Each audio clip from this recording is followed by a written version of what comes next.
Hi there folks, welcome to another Claymore deep dive video. Today, we're finally going to be covering the most powerful character in the entire series, the beautiful Teresa of the Faint Smile. If you've been watching our channel regularly, you're probably familiar with what we do in this type of video. We basically explore the origins, early days, personality, motivations, appearance, powers, and attributes, along with some fun trivia about the character in question. Teresa is one of the most enigmatic figures in the Claymore series, and despite her limited time in both the anime and manga, her influence is strongly felt throughout both. In fact, without Teresa, the show itself wouldn't even exist, as we'll find out later in this video. She's the perfect balance of elegance and power, along with being a female character that really stands out, not just in this show full of strong women, but also in all of anime in general. She's undoubtedly one of the most underrated characters, despite being one of the most powerful and arguably broken ones.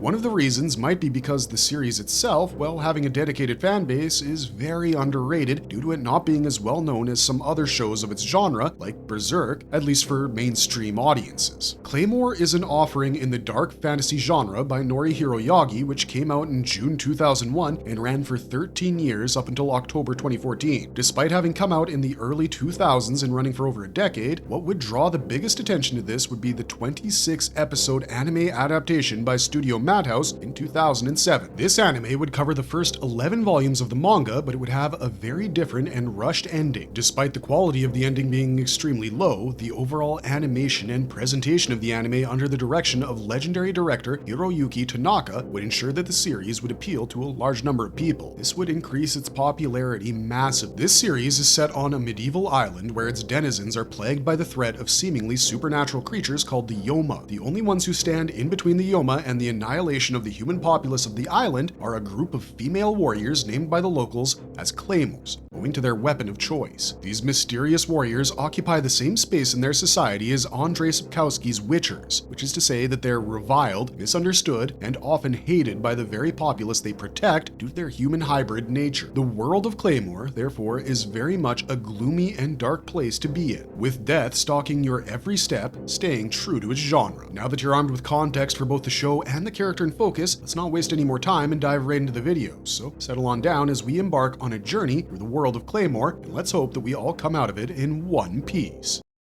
Origins and early days of Teresa. Teresa was considered to be the strongest warrior in the history of the organization, but long before she was this juggernaut, her origins were very similar to most other Claymore recruits. The exact details of her past aren't divulged to us, but we're told that she was sold to the organization by the people who cared for her. Whether this refers to her actual family or just the people around her, we don't know. It is true that many of the organization's young recruits are individuals who have survived Yoma attacks, but it's not uncommon for a situation like Teresa's, where these children are sold to the organization. Regardless, as expected, this was a deeply traumatic experience for the young girl, not only because she felt betrayed by the people she loved, but because the process that transformed her into a human/Yoma hybrid was in itself extremely harrowing and inhumane. Unlike in the case of most recruits who would willingly endure the harsh training and the traumatic procedures fueled by their hatred for the Yoma, Teresa often tried to escape from the organization's facilities. This could be because, unlike them, she was sold to the organization against her wishes and had no real traumatic Yoma-related incidents that spurred her. Her attempts to escape would result in her being labeled a problem child. However, due to her massive potential, the organization would not get rid of her. This talent is on full display when, during one of her escapes, she's able to sense Rafaela, who is considered to be one of the best warriors when it comes to Yoki control, which included sensing and suppression. The organization would struggle for years after Rafaela goes AWOL to find her due to this ability. However, Teresa, even as a child, is able to pinpoint her Yoki right away. As she grew up and matured as a warrior, it would become evident that her powers were indeed out of the ordinary, even by the standards of the strongest warriors. The first evidence of this would be shown during the infamous Rockwell Hill Massacre incident. This was one of the darkest and most infamous events in the Claymores and the organization's history, when Hysteria the Elegant, a former #1 warrior, would slaughter dozens of her sisters in that location. Hysteria, who's considered one of the top 8 #1 ranked warriors to have ever existed, was at the end of her time as a human being and a warrior. With her being so close to awakening, she refused to follow the standard protocol of sending out her black card to someone to euthanize her before she turned into a monster. Due to this, the organization would send warriors to end her life. Hysteria, in turn, would slaughter them by the dozens until she was injured by Teresa, who was still a relatively unknown warrior at that time. This leg wound would take away Hysteria's vaunted speed, leaving her vulnerable, allowing another warrior, Rosemary, to deliver the final blow. Hysteria, however, would remember the true cause of her death and the person responsible for it, and although she didn't know the name at the time, she did remark that the warrior had a faint smile upon her lips, even though Hysteria's life left her body. Not long after, Teresa would be promoted to the #1 rank, resulting in the demotion of Rosemary, who had held that position after Hysteria's death. This would result in Rosemary harboring a great deal of resentment and jealousy towards Teresa, which she hid at the time. Despite not being close to awakening, Rosemary would send her black card to Teresa to lure her to a designated location. Once there, she would forcibly awaken, seeing that she had no chance of murdering Teresa in a fair fight. However, the new #1 would overwhelm Rosemary by merely releasing a tenth of her Yoki, putting her down. Upon her return from that location, she will be asked about the nature of Rosemary's demise. Teresa would not mention the dishonorable and treacherous actions of Rosemary, instead telling her handler that she had died a death befitting of one who had been a #1 warrior. We haven't been told anything beyond this, as by the time she appears in front of us at the beginning of the series, she's already the established #1 warrior with a reputation that precedes her.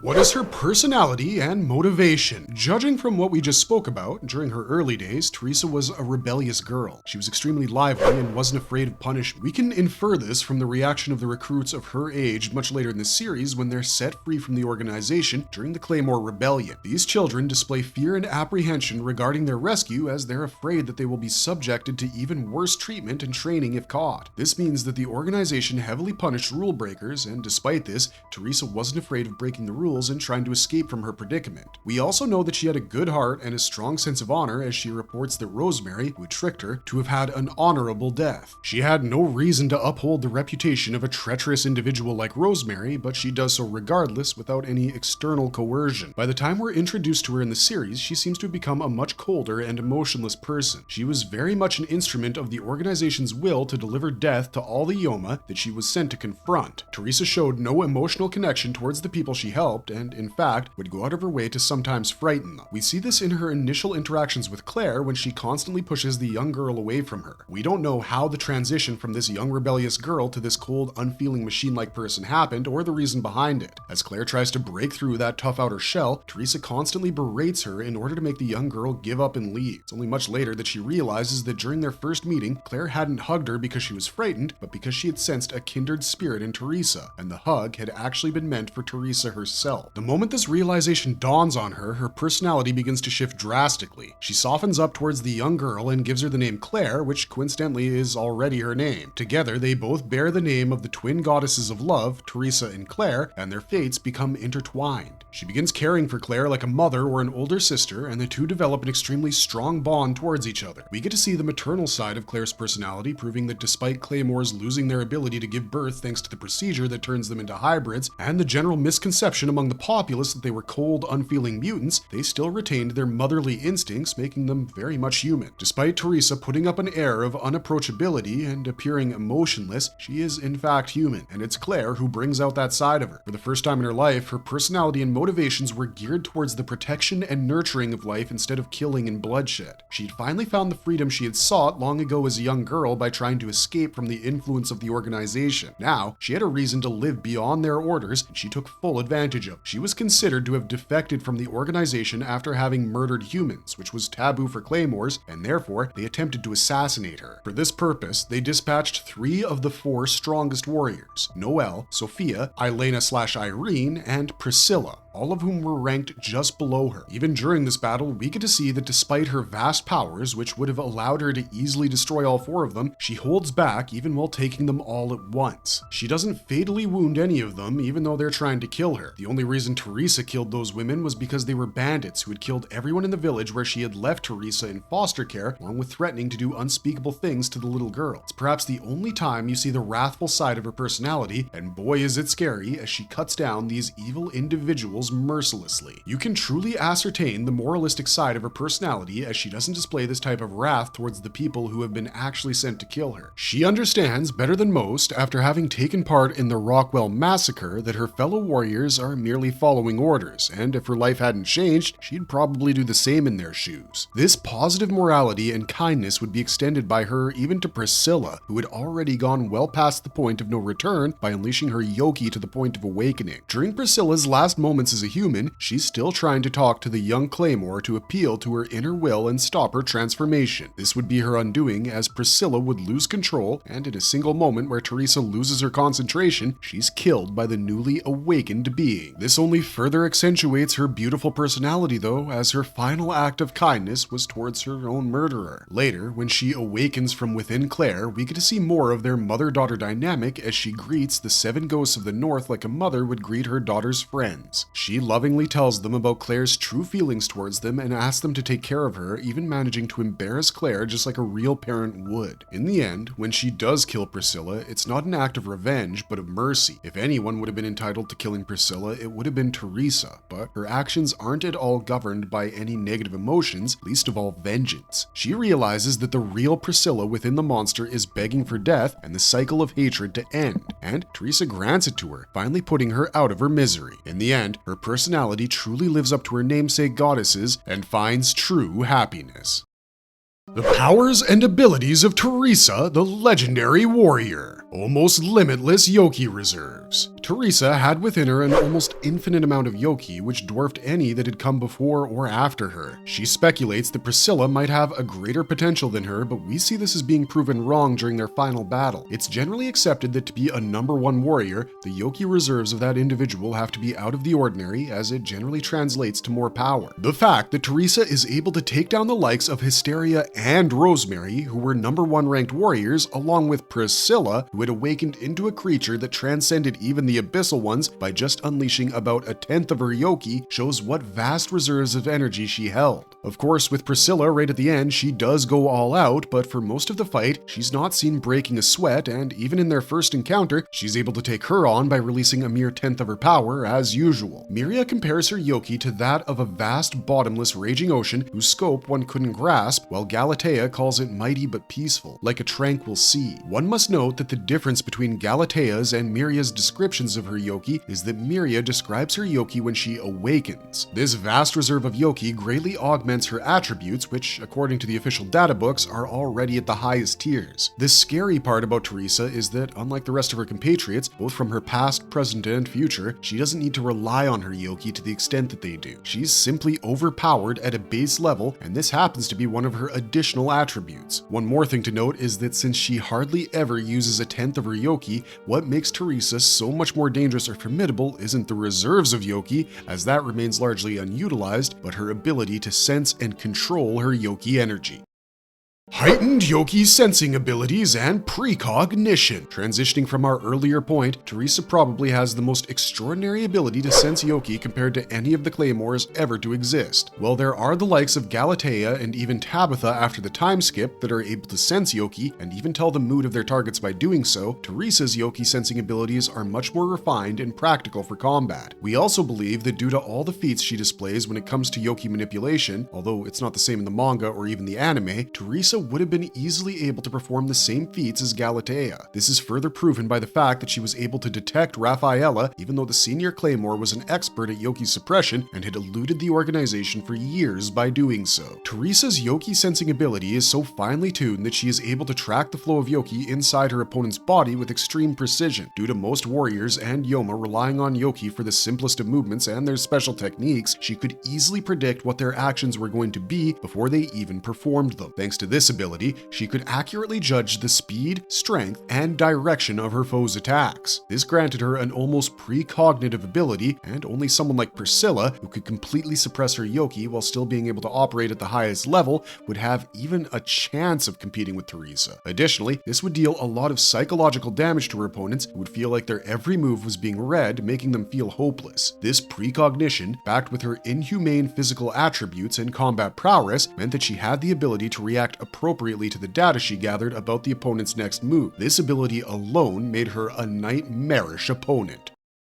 Master Swordsman. Unlike some of her fellow numbers over the history of the organization who were given their rank thanks to one or two extraordinary abilities, Teresa was just an overwhelmingly powerful warrior on all fronts, and that included swordsmanship. She had no special moves of her own like Cassandra's special Dust Eater technique, Hysteria's movement speed, or even someone like Irene's quick sword technique. Despite this, Teresa's swordsmanship was by far the most fluid, versatile, and strongest of any warrior to exist. Cassandra, who was largely acknowledged as one of the strongest characters and #1 ranked warrior in history, was said to have had a swordsmanship level that was at best that of a #5 ranked warrior. It was her special skill that made her unstoppable. Teresa's strength lay in the fact that her fundamentals were extremely sound, which, combined with her extremely above-average base attributes, meant she overwhelmed everyone easily. In fact, in the anime, we do get to see her duel with Cassandra, and while they battle for a bit, we can see that Teresa is not battling her earnestly and still keeping up with her opponent. Cassandra acknowledges Teresa's strength and fades away from existence, having had the honor and satisfaction of fighting with her full strength against the greatest Claymore to ever live. Even in the final battle, Priscilla, who's seen taking out the Riefel-like being using only her sword technique along with fighting all 7 ghosts of the North at once,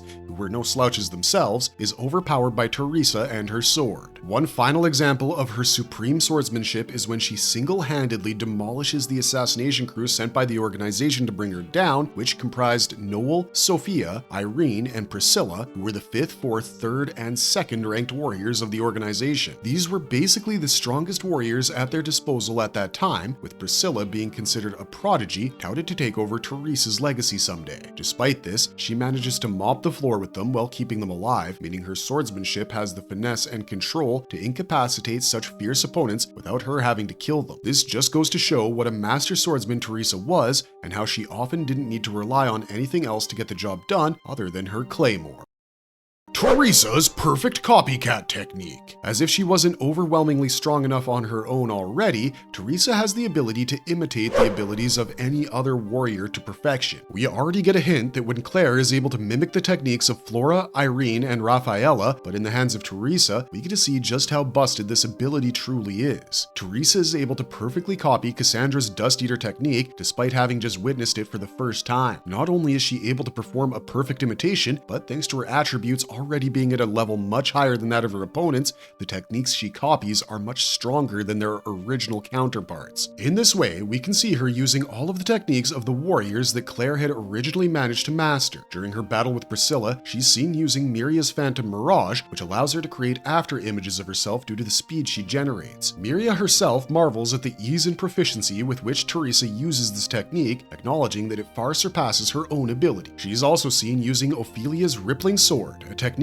that Claire never really learned, but Teresa has memorized from within Claire. She uses this technique in conjunction with Helen's extendable limbs, meaning Teresa is capable of copying even body-altering techniques and not just sword arts. The Rippling Sword was a technique where Ophelia would vibrate both her arm and her sword in such a way that it would give the appearance of the sword rippling and undulating like a serpent. This would make her strikes nearly impossible to anticipate or parry or dodge. When used in combination with Helen's extendable arms, it increased the rate at which this rippling could occur, making the technique far more dangerous than the original. One additional bit of knowledge that was granted to us is that Teresa isn't limited to using this technique one at a time. She was fully capable of combining 2 techniques to increase their effectiveness or compensate for their weakness. Teresa is also seen being able to use Flora's Wind Cutter, which was essentially a sword technique that involved drawing, swinging, and sheathing the sword at such a rapid pace that it appeared invisible to the naked eye. For the longest time, thanks to this technique, Flora had been considered the fastest sword amongst the Claymores of her generation. The concept of this technique was very similar to Irene's Quicksword. While they were evenly matched in power, the Quicksword was slightly faster and the Wind Cutter was more precise. There was another fundamental difference between the two because the Wind Cutter, while capable of being enhanced by Yoki, didn't utilize it, whereas the Quicksword relied on awakening the arm of the user and precise Yoki control. Oh yeah, we forgot to mention that Teresa can use the Quicksword as well, because of course she can. She is also seen as being able to master and use Jean's Drill Sword technique technique, which was later inherited and perfected by Helen. This technique involves her coiling up her arm with Jean's total rotation being 21 and Helen's being 55, and then releasing it all at once in a swift motion to produce a drilling effect, much like a spinning bullet, to penetrate her target in a devastating fashion. In order to use this technique, we're told that Jean has to release at least 50% of her Yoki, while Helen was required to release a lot less. Considering Teresa's prowess,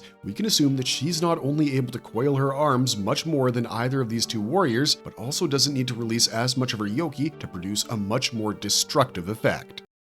Immeasurable physical attributes. Throughout the history of Claymores, there have been warriors who are renowned for their speed, agility, or strength. For example, Noelle, Deneva, and Undine were warriors who were famous for their physical strength and impressive feats of power. One thing to be noted is that Claymore's physical strength isn't associated with their appearance. The prime example of this is Noelle, who, despite appearing extremely feminine, is noted by Sophia to have strength akin to a gorilla, which belies her appearance. On the other side of the spectrum are warriors like Sophia, Miria, and Hysteria, who have an insane amount of agility and speed, the latter of the two being so fast that they're able to create after images. While these warriors were all celebrated and feared for acquiring such fearsome techniques, none of them were placed above Teresa, who had no such specialization. This was because Teresa didn't have any of these specializations. At her base level, she was already more formidable in all these aspects than the warriors we just mentioned. Therefore, it wasn't anything special to her. Even without really fully utilizing her Yoki, she was able to generate the same speed as Sophia, Hysteria, and Miria, or produce the same amount of strength as Deneva, Noelle, and Undine. To make this clear once again, this was without her going all out, which she never really does when she awakens in the final fight. In the Claymore data book, her agility and strength are both ranked at A, while in reality they're both probably S tier, just like her Yoki and Sensing abilities. The reason she's given A ranks in both these attributes, which only specialists receive, is because she never truly shows off her real powers, but we as readers know what she's truly capable of. The looks of a legendary warrior. Even by the standards of Claymores, Teresa is considered to be extremely beautiful. Unlike some of her compatriots though, she has no vanity regarding this. She stands at a height of 5'10" and has a slender build that hides her monstrous strength. Teresa has long blonde hair that falls loosely from her head and is slightly parted in the middle. She possesses the silver irises of her kind, which adds to her mystique. Her skin is deathly white in appearance as well due to the loss of melanin caused by her transformation procedure. In fact, this is true for all successfully created Claymores, and while they do maintain their own unique facial features and height, they share these several common features. Her uniform comprises the standard Claymore outfit of her generation while alive and that of Claire's generation when she manifests form within the latter. She usually wears a skin-tight white tunic with a dicky that is black in color with her emblem embossed on it. Teresa's pants are also made of the same skin-hugging material. Upon this uniform, she wears a set of dual-layered pauldrons made of plate to guard her shoulders and neck area. A pair of vambraces also protect Teresa's arms, along with a fold that serves to safeguard her hips and upper thighs. On her legs, she wears a pair of greaves and sabatons as protection. During her manifestation from Claire, she's seen wearing her ward's modern uniform, which retains the dicky and the tunic, but has a different design to the spalders, which are now triple layered, and vambraces, fold, greaves, and sabatons, which are of a different design. To complete the look, she wields her trusty Claymore, which is standard issue amongst the warriors. In a dream sequence, we get to see that Teresa once upon a time possessed black hair, which was considered her best feature, along with her black irises as a child. Both of these were lost after her transformation into a warrior. Roxanne of Love and Hate versus Teresa of the Faint Smile, a battle of the Copycats. Teresa is by no means the only warrior in the history of the organization who's copied another technique. While there exist instances like Helen taking Jean's drill sword and Deneva taking Undine's wielding sword technique, none have managed to mimic and make others' techniques their own as much as Roxanne and Teresa. If the two were to clash, however, this battle wouldn't even be close. First of all, Teresa can copy the techniques of others with a single glance, while Roxanne needs to spend time with her target and acquire it over time. We also know that in their fight, due to her overwhelming base strength, Teresa would probably not have to use any of her own copied techniques, while Roxanne, who relies heavily on her borrowed abilities, would use them all, leaving them open for Teresa to add to her arsenal instead. In cases where Teresa was to use her borrowed technique, Roxanne wouldn't be able to fully capitalize on it because she takes time to learn these techniques. One last thing to note is that even if the two of them were to imitate the same technique and master it, Teresa's version would always be stronger due to her simply being more powerful and having greater Yoki reserves and control. It's therefore clear that Teresa's mimic ability is far superior to Roxanne's and differs in some key fundamentals. In a real battle, the outcome wouldn't even be close. What is Teresa's awakened form? The awakened form of Teresa is slightly problematic because the form that we see during the final battle with Priscilla is arguably not her true awakened form. You see, the Teresa that we see during the fight with Priscilla, while undoubtedly being the former number 1, is also her manifestation from within Claire. This is because, unlike the other Claymores, Claire was bonded to Teresa's flesh and blood instead of Ioma's. Therefore, some of Teresa continued to live on inside Claire, and when she was truly pushed beyond her limit, instead of turning into a proper monster like other Claymores who had Yoma within them, she turned into Teresa. Therefore, the awakened form of Teresa that we see is Claire's image of Teresa's awakening. This is made clear when Teresa is surprised that her awakening has changed her so little. There are strong reasons to believe that in life, Teresa's awakening would probably have been a little bit more grotesque like the other warriors, because unlike Claire's, she was bonded with a Yoma like any other Claymore. In the awakened form shown to us during the final battle between Teresa and Priscilla, there is very little change in her appearance. She retains her looks for the most part, but sprouts 2 pairs of angelic wings from her back. The first pair is a larger one that emerges from her upper back, while the other is a much smaller part that seems to be sprouting from her lower back. Her legs seem to have exposed muscles, and the armaments that guard her lower body are no longer present. In this form, as mentioned by Galatea, she is very reminiscent of the figure of the twin goddesses of love that both Claire and she are named after.